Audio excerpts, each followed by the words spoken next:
Welcome to episode 123.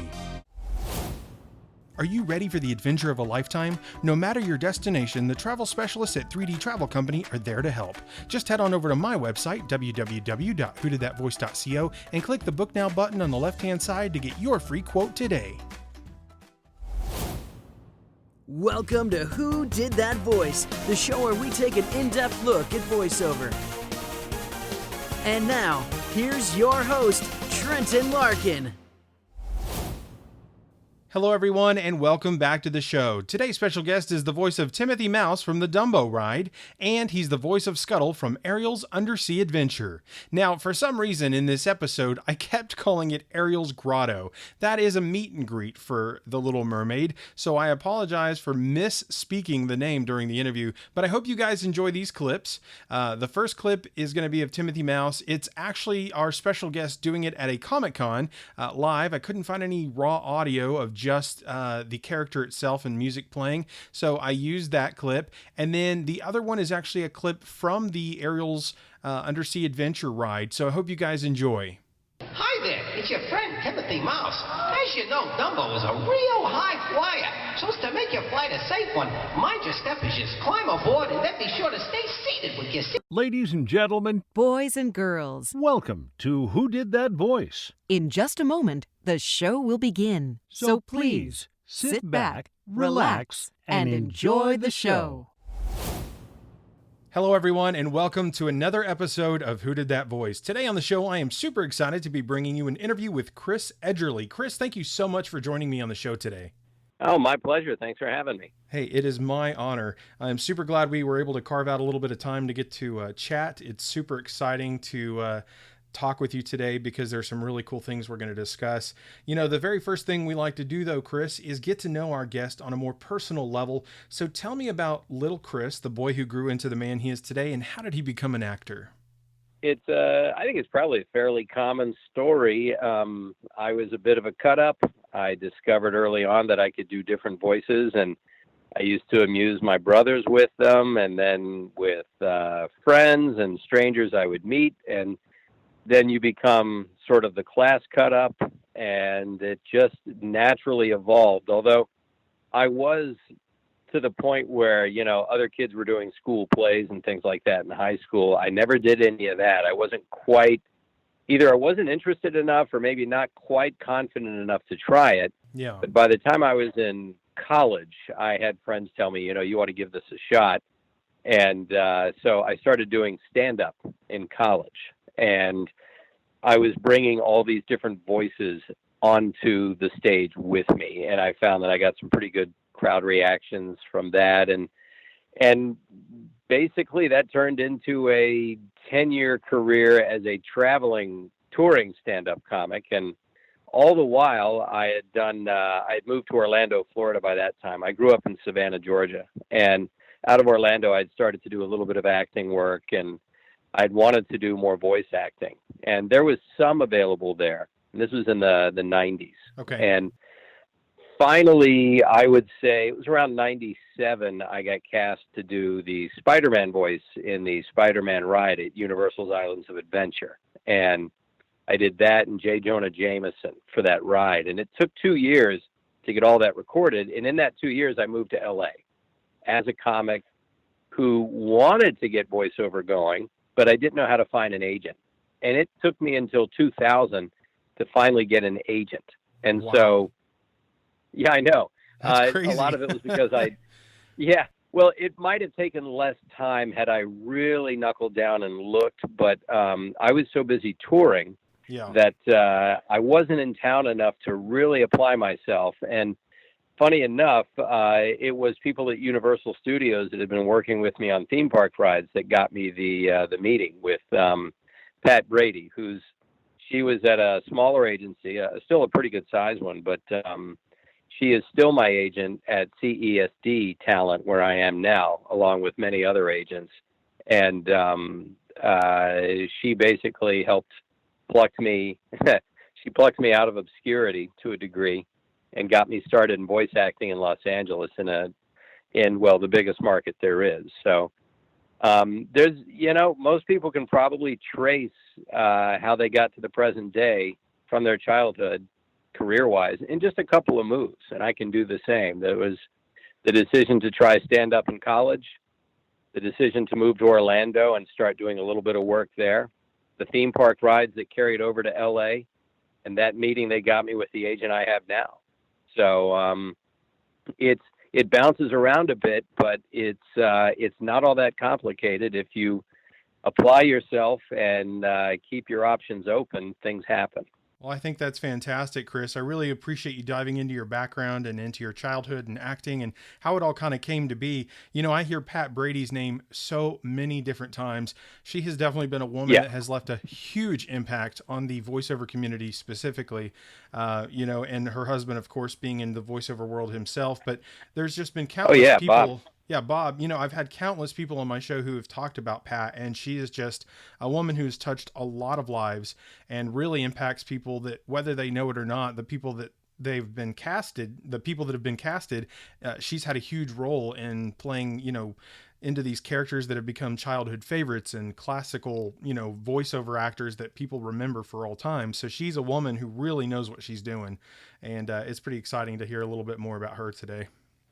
Oh, absolutely. And yeah, her husband, Bob Joel's a very talented voice actor in his own right, and who's done some voices on rides as well. If you go to a theme park in Los Angeles, you're probably going to hear Bob's voice at some point, definitely at Disney. Yeah. And Pat, my nickname for her is the reason I have a career, because she is the reason I have a career. And the guys at CESD Talent are all great. Kathy Lizio in animation and video games, she's done a lot for me. Bo Burdall and Samit Iyengar in commercials. There's Vinny Buono in promos and trailers that I've done work for. Brittany Weiskopf is one of the junior agents who's becoming pretty busy over there too. So, and Paul Doherty, one of the names on the door. You know, they've all been there. And it's a long roster. I probably left names out, but it's like I'm accepting an award or something. I'm not, but anyone who may be listening that cares, you'll hear us talking to Trenton in these interviews, and you'll think that, wow, they did all this stuff on their own. We never do it on our own. We always need help. Absolutely. We need people looking out for us. We need people getting the auditions for us, guiding us. And those are just a handful of the people that mean a lot, you know, to my career. Absolutely, Chris. Well, thank you so much for sharing that. And, you know, like Chris said, if there's anyone he did mention, he's definitely thinking of you and you're definitely on his heart. Well, Chris, you know, it was funny that you mentioned the ride at Universal. You know, when I was a senior, we took a trip that was a Disney/Universal trip. And one of my favorite Universal rides is The Amazing Adventures of Spider-Man. And I did not realize until researching for this interview that you were Spider-Man and Jonah Jameson, but I've had Pat Fraley on the show, who was the Hobgoblin on that ride as well. So that was really epic because Pat's a sweet guy. I love him to death. And then I was like, oh, well, I'm going to have Spider-Man on the show today. So this is pretty cool. I absolutely love that ride. And it definitely stands the test of time. It's got a little bit of that classic 90s feel, but it still holds up today, which I love because that 90s cartoon that came out was fantastic. Done by John Simper and his team of amazing people. But I'm glad that you got to actually play Spider-Man. What was that like for you, Chris, getting to take on the web slinger himself and J. Jonah Jameson at the same time?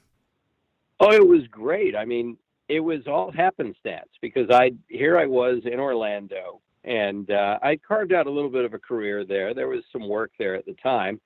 And this was around, I think it was about probably early 97, if not maybe even late 96. The guys at Sound Deluxe Studios in Orlando were working on this ride, and they knew me from a couple of local voice acting jobs I had done, and they said, hey, can you do some scratch tracks for us for this ride? So I did everybody on the ride, just their scratch stuff. Wow. And I would come up with different voices for each character, each villain, each hero. And then for Spider-Man, I thought, well, let me just do my voice because I'm not that much older than him. Because at the time I was about 27 and I sound young enough and I'm a bit of a smart aleck. And so I thought, okay, let me just be me. And so I was working with Scott Trowbridge. He was the director on that. I think he works at Disney now. And I would meet him once every few months, I guess, to do some new scratch tracks. And then one day, he had me in the studio, and he said, "So what are you doing next week?" I said, no plans. I think I'm doing something here in town." He says, "Fly out to L.A. I want to cast you as Spider-Man for the ride." I said, "What, really?" He goes, "Yeah, I've listened to everybody, and you're the one I want to do it." And so I had no idea that was even on the table. I never dreamed. I just thought they're using me for practice, and I'm getting paid a little bit. And then when I got out there, I found out, yeah, you're doing Jameson too. We really liked your Jameson. So we started recording, and over 2 years, I would occasionally come in and do a record for it. And, when you're in a smaller market like Orlando, and there are talented people there, yeah, but it's not the same depth of a talent pool as there is in Los Angeles. And so you get used to being sort of the big fish in that little pond, and you kind of become convinced of how talented you are. And then you come out to LA and you record with Pat Fraley and these other really talented voice actors, and you realize, wow, I'm just kind of one of I'm a face in a crowd here, because these guys were all amazing. Yeah. And it was fun watching them all do their characters too. Yeah. So yeah, it was a 2-year process, and then Scott took me to an early test of the ride before it was completely ready. Oh, awesome. And we got to walk through before everything was finished. And I watched the early screen that you see when you're waiting in line of J. Jonah Jameson talking to Peter Parker. And he looked at me and he said, "Let me get you out of here before you go schizo on me, because you're watching yourself talk to yourself." And it was, yeah, funny. But since, yeah, I had a chance to go on the ride a few times with just regular park goers when it was open, and no, I never opened my mouth and tried to ruin it for them. I just sort of enjoyed the ride with them and had a great time. And yeah, I agree. I'm biased, but I think the ride holds up. I think it's still a really fun ride. Well, it's an amazing ride, and I've actually been dying to go back to Florida and take my wife, because she hasn't ridden it yet. And I was like, man, it was so fun back, and that was 2005 when I graduated high school. So it's been a long time since I've been to Universal. Yeah. But I was like, I know with Disney picking up the rights to Marvel and everything, Universal still retains their rights to what they have. So I'm glad that is not going to affect any of the current Marvel rides or attractions that they have there at Universal, because it's a really great ride. It's a blast. And the technology that they used, I think, was way ahead of its time, and now we start to see that technology used in a lot of different theme parks like Six Flags and other things. So it's wild how technology can be way ahead of its time and spawn other things down the line. So oh yeah, I think at the time they were talking about how kind of unprecedented this was, the use of hydraulics like that, and you'd seen some of it on the Back to the Future ride. Yeah. And they combined that with screens that moved, and that you were moving through the cityscape, and so it felt even more immersive. And it is amazing that ride opened in '99, and That's it's insane. coming up on 20 years. I know. Yeah, next year. Wow. I know. Wow. That is amazing, and yet it is. I think if you go on it, you still get the same rush, because the technology still works. I mean, it's still really effective. Yeah, and it's a 4D ride, so you get a little bit more immersive experience. Flames, water in your face, it's just really, really fun experience. So if no one's ever ridden it before, you absolutely have to ride it. It's at Universal, and it's called The Amazing Adventures of Spider-Man, where you can hear Chris as both Peter Parker, Spider-Man, and as J. Jonah Jameson, which is pretty funny because you play the nemesis and the good guy. So yeah, that doesn't happen often. No, it doesn't, that's pretty epic, that you got that opportunity. Well, Chris, growing up for you, were there any cartoons or shows or actors in particular who kind of inspired you as a kid, maybe, and kind of got you? I know you said as you were growing up, there weren't necessarily a lot of inclinations for you to join the theater group and stuff, but were there any people that maybe even after like you got into college theater, were there people that kind of inspired you, or shows that kind of maybe motivated you towards voiceover? Oh, sure. As a kid, and this is, I'm sure, a pretty standard answer that you get, but the Warner Brothers cartoons, oh yeah, they're the best. And obviously Mel Blanc is the very top of animation voice acting. I mean, I don't think anyone's ever going to match what he was able to do. Yeah. And I enjoyed the Disney animation a lot. It was a different kind of animation. It was really, really specific and very. It was almost epic when you looked at what Disney was able to do with its animation in theaters. And even I used to watch the Wonderful World of Disney every Sunday night back in the 70s and the 60s. That was on, and that was very popular. And we always loved when they would play Disney cartoons on that show. And so I loved all of those cartoons. I loved the Tex Avery cartoons. Oh, yeah? Which most of these cartoons are really on PC now, but it doesn't change the fact that they were wildly entertaining. And the voice work is amazing in those cartoons. And I mean, almost everything we enjoyed in the 70s is not PC now. It's just the way the world has changed.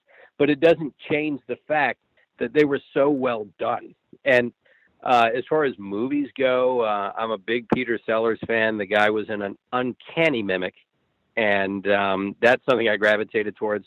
I'm a big fan of Rich Little. Obviously, if you loved impressions in the 60s and 70s and the 80s, Rich Little was one of the guys that you paid attention to. And by the time I was in college, I was looking at what some other comics were doing. And at that time, I think as far as comedy goes, I don't know if I'd picked a favorite comic. I was still discovering my own style, but I think I just sort of absorbed everything at that point, because by the time you're going on stage, everything you've absorbed in your life up into that point goes, sort of into your material, whether you know it or not. And so I was a movie buff, and I would see movies all the time, and whatever I could see, I would just sort of soak it all in. So, I mean, early on it was more specific, but by the time I really just came to love movies and TV, I would watch as much of it as I could. Yeah. I'm the same way. I'm a huge buff when it comes to cartoons and movies, and just the entertainment industry itself was always a very fascinating thing for me as a young man, and it's not gone away at all as I've gotten older, so. Yeah, I don't think it'll ever go away. I think you find something in it that resonates, and you keep going back to it. Well, Chris, we were talking about Disney a little bit and how it inspired you as a child and as a young man growing up. And what has it been like for you to take on not one, but two iconic Disney characters as you voice both Timothy Mouse for the Dumbo ride and Scuttle for the Ariel's Grotto ride? It's great. I mean, it would be exactly as you would imagine. It's an honor. And Timothy was the one that I got first. I think that was around 15 or 16 years ago that I auditioned for that and got it. And I remember listening to the original clips that they played for me as a reference and thinking that, Timothy sounds a little bit like Curly from the Three Stooges. He's a different voice actor, but there's a lot of the same rhythms and texture there. And it was funny because that never really left me. And even though I'm not trying to sound like Curly, I'm trying to sound like Timothy. But sometimes you notice that some characters just sound like other famous people. Yeah. And I've never forgotten that. And they use that for the ride. And I've done it for like a little small project here and there. But for the most part, it was mostly done back then. And it just still runs today. In fact, I had my wife and kids with me at Disneyland just this past Wednesday. And my kids are small enough to where they're still not comfortable going on most of the rides, but they hear Daddy's voice sometimes. And so we walked by the Dumbo ride. And as we walked by it, Timothy the Mouse was giving the pre-ride spiel about keeping your hands and feet inside the ride at all times. I say, hey, that's Daddy's voice. And they're just kind of over it at this point. They're always hearing Daddy say, hey, that's Daddy's voice. Yeah, great, whatever. Can we get cotton candy now? So that's funny. I'm thrilled. My kids are less than impressed. I think when they get older, maybe they'll see that there's something to it. And Scuttle was, let's see, I think that was probably 6 or 7 years ago. It might have even been longer than that. But that was one I was really thrilled to get because Buddy Hackett is another comic that I loved to Absolutely. watch. I love thought Buddy. he was hysterical on stage. Yeah, and such a unique voice. And the fact that I was able to do him and be that character is also a real honor. And Absolutely. we go, yeah, unfortunately, I took my kids on that ride when they were a bit too young for it, because even the rides that are ostensibly for kids can be a bit loud. Yeah. And a little intimidating sometimes, and so they weren't ready for it. So here I am trying to tell them, that's Daddy's voice, and they're just bawling. Oh. So I thought, I hope this ride ends soon, because they're not ready for it. They need to be a little bit older.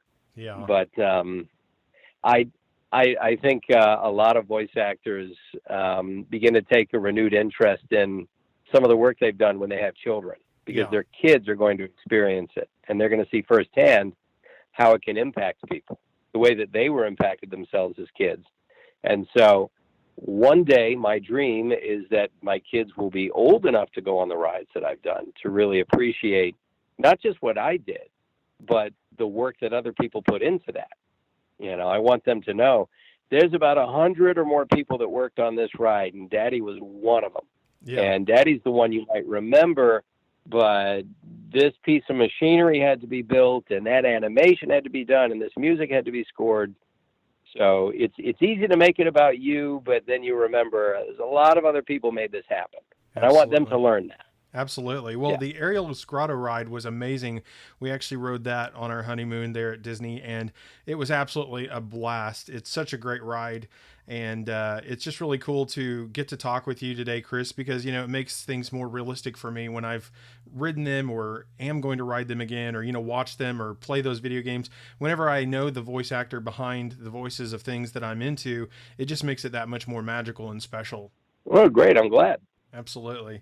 Well, Chris, you know, as a boy growing up, we didn't talk about this. Yeah, we talked more about animation and some of the other things, but as a boy growing up, were you a fan of Star Wars? Oh, huge fan. Huge fan. I mean, Star Wars came out when I was 8, the original Star Wars, because I'm almost 49 now. And unfortunately, the entire first 3 episodes, 4, 5, and 6, I guess, now they're called A New Hope and Empire and Return of the Jedi, but back then it was just Star Wars and Empire Strikes Back and all that. We didn't really call them by their episode numbers, but I had all 3 of those first ones ruined for me in advance by either family or friends that had seen them first. Oh, no. And it still, I know, but it still didn't change the fact that they were amazing films. Right. And Star Wars blew us away, obviously, because I was 8. And I remember the first I heard of Star Wars was we were in the theater seeing a movie called Race for Your Life, Charlie Brown, which, oddly enough, I have found on YouTube and gotten my kids hugely into. So YouTube is great for finding all the old cartoons that they won't air on TV, right? that no network is running, and you can find them for your kids. So we're watching Race for Your Life, Charlie Brown, and they're playing trailers in front of the movie. And we saw a trailer for this movie that was happening in space. And there are all these laser blasts and races through the stars. And then there's this big furry guy who growled like a bear sitting in a cockpit. And I thought, I don't know what this movie is, but I'm going to have to see it. You know? That's funny. And that was what the whole theater was kind of thinking, is that what did we just see? Yeah. So the trailer knocked us for a loop. And then by the time we saw it, I mean, I saw 5 times in the theater Star Wars, and I saw Empire Strikes Back 5 times in the theater. Good I just couldn't get enough of them. Yeah. Right. I mean, they're so epic, and they were so different from the shiny, clean sci-fi we had before that. You know, they had this grunge and like this used universe that wasn't just all brand new and, you know, shiny, you know, so. I love that. I love the fact that the Rebels equipment looked like it had just, you know, they'd never had a chance to clean it. Yeah. You know, they didn't have the button. They just, they put it together with duct tape. Yeah. I love that. Yeah. And it gave such a realism to it that made it like, wow, this could actually be real. You know, like it made that imagination come alive in a way that I don't think sci-fi had ever done before. I know the first times I watched Star Wars, it was just mind blowing. Yeah, me too. Well, speaking of Star Wars and your fascination with it, it's really awesome that you got to be a part of Star Wars The Clone Wars as Jedi Master Eth Koth, who actually got to face off against General Grievous. That was absolutely one of my favorite episodes, to get to see that Jedi take on not just Grievous, but his guards and several different Imperial droid types that were there as well. What was it like getting to be a part of the Star Wars universe after being such a fan of it as a boy? And that was another honor. I mean, and it was just a one episode arc. I remember Dave Filoni, the director, told me, he said, "I don't know if we're ever going to bring him back. We haven't decided if we're going to kill him off or not." But I don't think they ever killed him off. It's just the series ended before he had a chance to come back. But it was a simple audition. I learned I got the part, and I didn't have a chance to read with the rest of the cast because I was working on something else. So I came in, and it was just Dave and me. And I think he would cue me, and I'd deliver the lines until he got what he wanted. And then, sometime later I got to see the episode, and yeah, I've gotten to talk with some Star Wars fans and even do an interview or two where we talked about sort of that lightsaber battle. Yeah. And it is clear to me that Koth was winning until Grievous cheated, and that was it. So, it's clear to me that Eth was going to finish him off, and Grievous had to cheat a little bit, and so yeah, that's the dark side for you. What can I say? Well, I thought it was pretty epic because a lot of times when you see Obi-Wan and Anakin, and there's usually like 2 to 5 or more Jedi fighting Grievous, and I mean it was just Eth Koth fighting Grievous in this onslaught of droids, and it's like, dude, that's epic. And they weren't just battle droids; they were like the super stealth battle droids plus his Imperial Guard droids, and I mean it was just like, it was ridiculous. I mean, it was an epic episode, even though you were only in that one. I was really sad to see that series come to an end with the transition of George Lucas selling to Disney, because it was such an amazing series that I absolutely fell in love with, and I think we could have seen Eth Koth come back had that not happened. But life changes and life happens, and we just have to go with the flow, unfortunately. Right. And you never know. He may come back in some form. Yeah. I have no idea. And whether it's me doing the voice or somebody else doing the voice, it seems to be a character that people like a lot. Yeah. I mean, I wasn't very familiar with him until that episode, but definitely became a huge fan because it was epic. That's for sure. So it's pretty awesome that you got to be a part of the Star Wars universe that you grew up loving. And I mean, for me as a fanboy, I know that just had to be the most epic thing ever to be a part of, not, one, but multiple franchises now, as you've been a part of, Disney and Star Wars and just so many amazing projects throughout your voiceover career. It is for sure. And I try to remind myself every day that I've definitely got a lot to be thankful for as far as, just life in general is concerned. But in my career, it's worked out better than I could have hoped.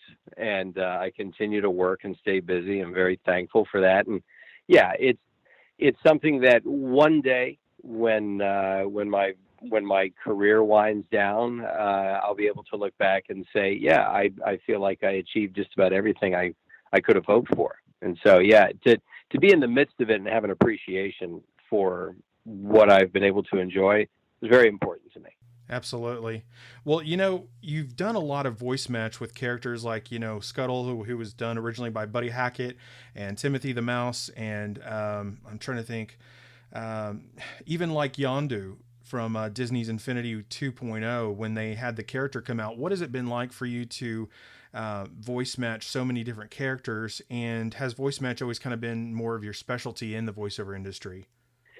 Yeah, it's strange because a lot of times you don't know that you can do someone's voice because you've never tried it, and then the audition comes along and you realize, oh, okay, well, I guess I could do that voice. I wasn't aware. Yeah, but that's part of what a voice match skill set needs to be.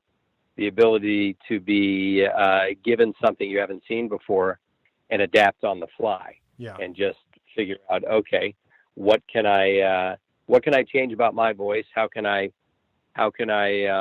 contort myself to make this happen? And as far as being able to say that it's my specialty, it's definitely something I have become known for. Yeah. But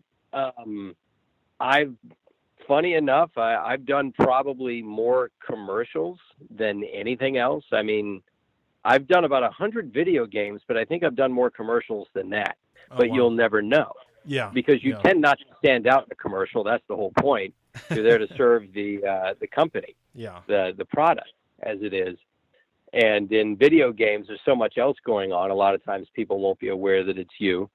But I suppose if there is a thing that I might be known for, perhaps it is being able to voice match.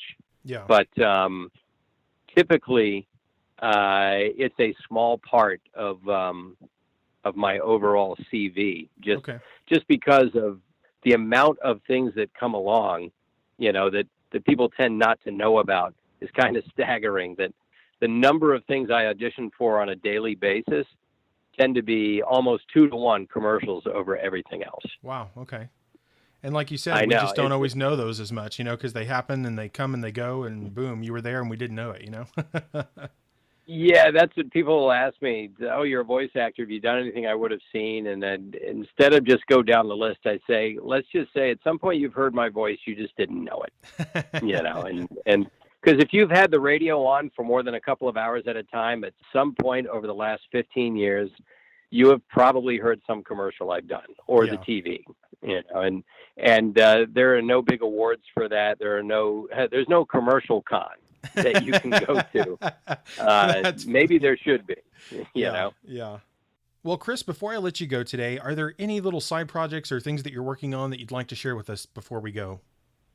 Sure. Thank you for asking. A lot of colleagues I've noticed always have something creative they have going on the side. I think it's nice to be proactive. Don't wait for the work to come to you.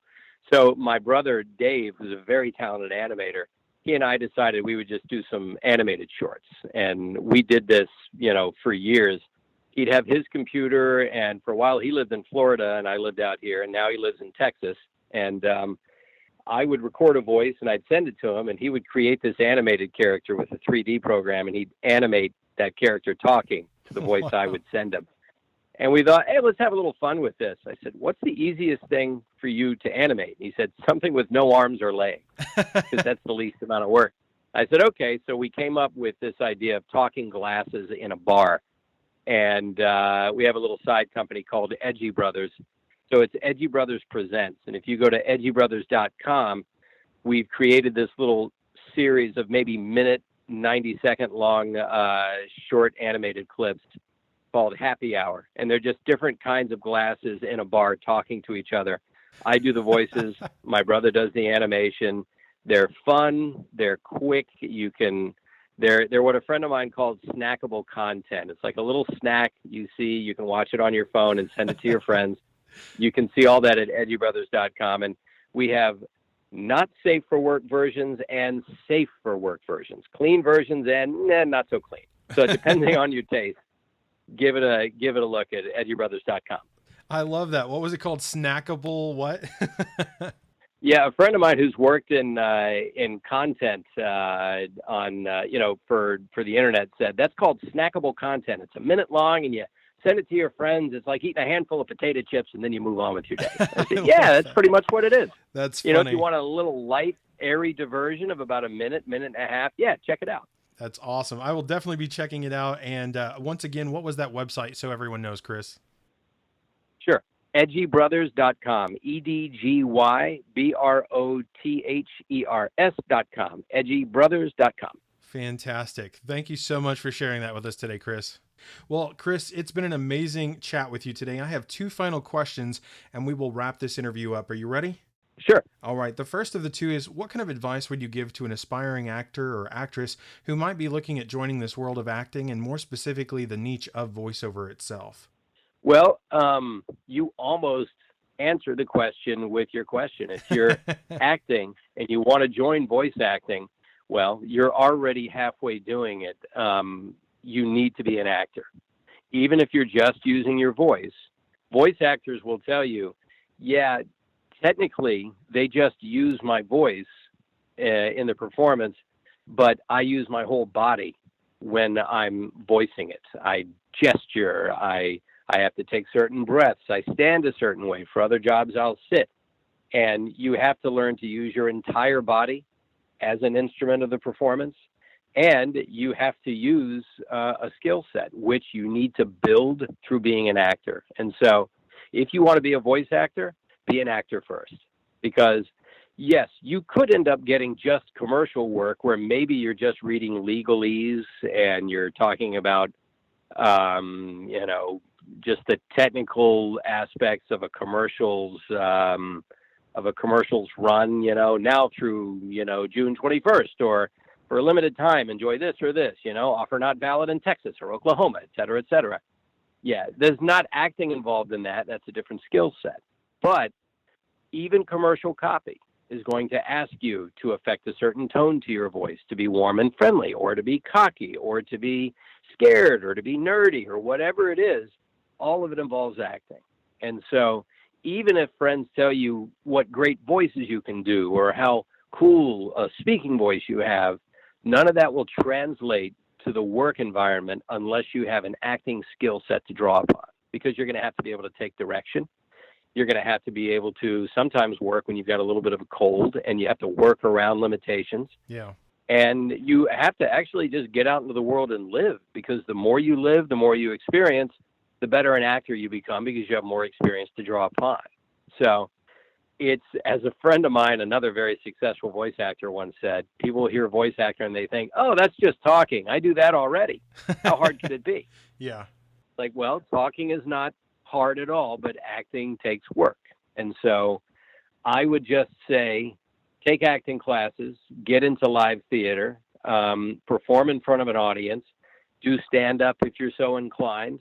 Try everything you can to learn about yourself as a performer, and use that, because it will serve you very well. And of course, the other things that kind of go without saying, if you're going to audition for things, give it your very best take. Don't do too many takes, because you'll belabor it and then you won't have a fresh perspective on it. And if you're lucky enough to book the gig, do everything you can to be there on time or a little bit early. Take direction well, be pleasant, and when you're done, say thank you and go. They've probably got other people they're bringing in.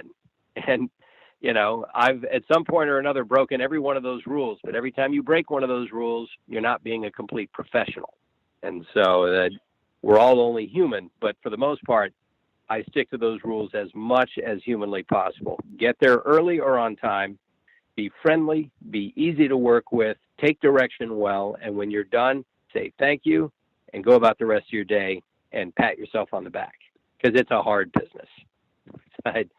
People hear all the time how hard it is, and I'll be the next person to tell you it's very difficult. It's extremely competitive now, much more than it was even 10 or 15 years ago when I started making a name for myself. And so you're going to have to be uber persistent to make your way, but you can. Well, Chris, thank you so much for that advice. I think it was really solid. And like you said, you have to be an actor first before you can get into voice acting, because it's not just speaking. It does require a lot more than people sometimes understand. But the last and final question I have for you today, Chris, is what is the legacy that you want to leave behind? Oh, good question. I would like to think, or I would hope that people found that I did some good work and that I brought some happiness. That really, if you're a performer, if you're an artist, and what we do is our form of art, you want to connect with your audience, whoever that audience may be. And when you connect with an audience, then you make a difference in their day, and you make a difference in yours, And as far as I'm concerned, if I made some people happy, and if I made a difference in how they're able to enjoy something, that's more than enough for me. To touch as many people as you can doing something that you love through your art, that's as good a legacy as I could hope for. And I would wish that my children, whatever they choose to do with their lives, would want the same kind of legacy with anything they do, that they would give it their best, hope that the work was good, and that other people could connect with it. Simple as that. I think that's an excellent legacy, Chris. And thank you so much for your time and for giving me some of these amazing behind the scenes stories about some of these amazing and iconic characters you've gotten to voice. And this is just a fraction of what you've done. But thank you so much for giving me some of your valuable time today. Sure, it was my pleasure. Well, Chris, it has been an absolute honor and pleasure having you on the show today. Would you please give us a special closeout as both Timothy Mouse from Dumbo and Scuttle from The Little Mermaid? Sure thing. Here's one as Timothy the Mouse for you. Hey, everybody. Thanks a lot for listening to Trenton and me on Who Did That Voice. And be sure to keep your hands and feet and arms and legs inside the podcast at all times. You never know. Oh, boy! And how about one as Scuttle? Ladies and gentle peoples, I want to thank you for taking time out for your land activities to listen to Chris and Trenton on Who Did That Voice. As a matter of fact, I have no idea who did that voice either. I was too busy playing with my snarf brat, which is something that comes from prehistorical times that, you know what, you've heard that explanation before. I'm going to let you go. Have a fantastic day. Hey, this has been Chris Edgerly on Who Did That Voice. Well, everyone, I sure hope you enjoyed today's episode with Chris Edgerly, the voice of Timothy Mouse from the Dumbo ride, and the voice of Scuttle from Ariel's Undersea Adventure. And if you did, please find me on Facebook, Twitter, or Instagram by searching Who Did That Voice. And don't forget to like, comment, and share. For those of you on YouTube, please click the subscribe button and don't forget to hit the little bell notification so you don't miss out on a single episode. I've been your host, Trenton Larkin, and I'll see you next time. You know, a question you might ask yourself is, where can I listen to Who Did That Voice? That's an excellent question. You can hear us on iTunes, Stitcher Radio, TuneIn Radio, YouTube, and our website at www.whodidthatvoice.co. Click the Episodes tab and listen away. Well, everyone, that's all the time we have for this episode. Join us next Friday for our special guest, Tom Mason, a writer for television. You won't want to miss this episode. Hey, do you ask yourself who did that voice? Well, if you do, go to our website, www.whodidthatvoice.co, and click on the Episodes tab. Choose an actor, pick their name, and see pictures from the different characters they voiced in their career. Thank you for joining us today. We'll see you next time for more discoveries on Who Did That Voice.